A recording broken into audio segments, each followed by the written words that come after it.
Sveiki visi, malonu, kad prisijungėte. Šiandieną kviečiu Jūs prisijungti prie manęs ir pasivaikščioti po dar vieną Vilniaus mikrorajoną, o konkrečiau tai yra Karoliniškės. Šiame rajone mes lankėmės prieš maždaug 5 metus, kurį mes iš esmės apžvelgėme visus jo privalumus, trūkumus, lokacinę vietą, tad kam įdomu, galite drąsiai sugrįžti 5 metais atgal ir pasižiūrėti ir susipažinti su šito mikrorajonu. O šiandien mes čia sugrįžtame dėl to, kad norime pasižiūrėti, kaipgi pasikeitė nekilnojamo turto kainos per šitą laikotarpį, ką mes turėjome prieš 4 metus ir ką mes turime šiandien. Tad važiuojame. Karoliniškių mikrorajonas yra vienas seniausių Vilniaus miegamųjų mikrorajonų, dar pradėtas statyti sovietmečiu. Todėl senos statybos čia yra ženkliai gausiau nei apynaujas arba naujausias statybos. Tad standartiškai pridėkime mes nuo senos statybos.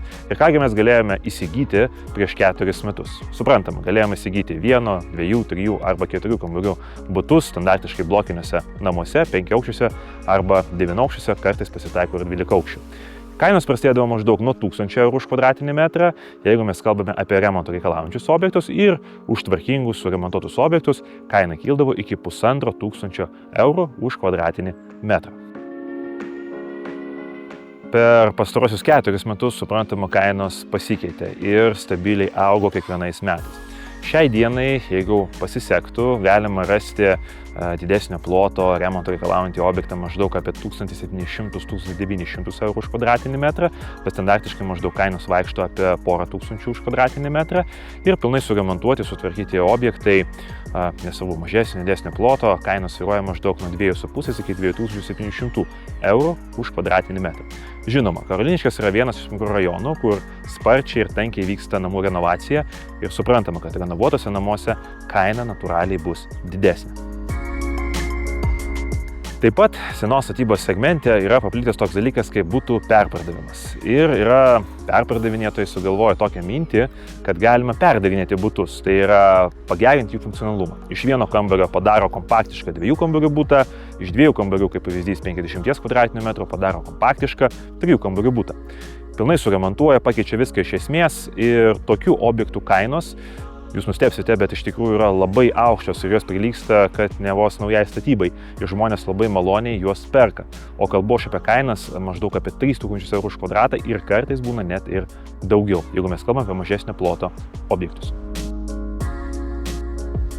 Kaip nebūtų keista, apynaujas statybos per pastarosius metus Karoliniškėse nepadaugėjo. O konkrečiai aš kalbu apie objektus, kurie buvo statyti maždaug nuo 2000 iki 2010, čia toksai vienas blokas, ir nuo 2010 iki 2015, tai jau 2015 kaip ir papuola į apynaujo statybos aprašymą.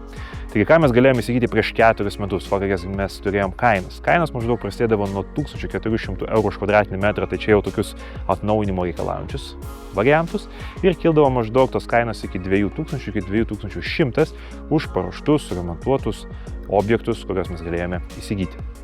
Kągi mes turime šiai dienai? Tai kaip ir senos statybos atžvilgiu, taip ir apynaujas per 4 metus kainos tikrai pasikeitė, jos užaugo.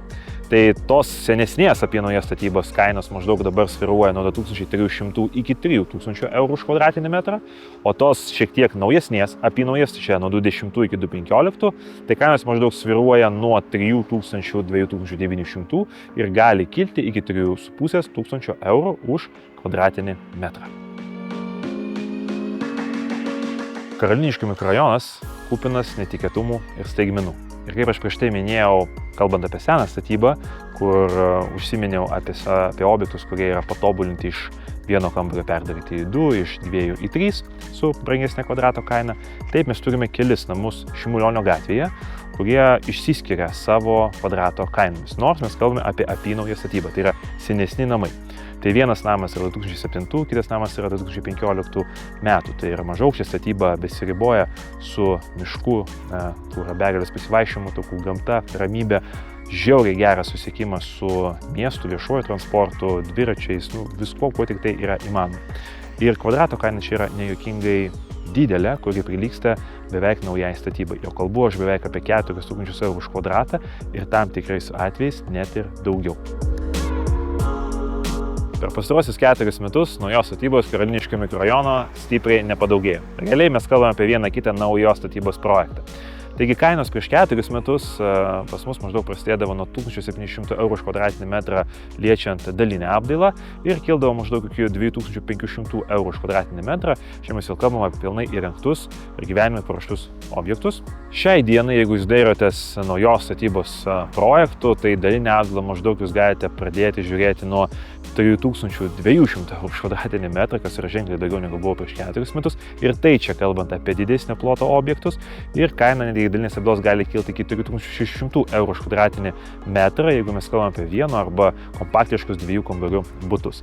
Na, o jau tokia kaip yra antrinė rinka, metų 2 senumo objektų kainos maždaug prasideda nuo 4000 eurų už kvadratinį metrą. Apibendrinant, norėtųsi pabrėžti, kad Karoliniškės yra žiauriai patogus rajonas gyventi, kadangi mes čia turime puikią sąsają tarp gamtos, miesto patogumo, o kas svarbiausia, tai yra puikiai vieta, kur nekilnojamas turtas išlaiko savo vertę. Tuom galėjote įsitikinti skaičiais, kurie buvo įvardinti šiame vloge. Ačiū Jums labai už dėmesį, mane galite sekti Facebook'e, Instagram'e, YouTube'e. Šiam kartui būtų tiek, iki kitų greitų pasimatymų.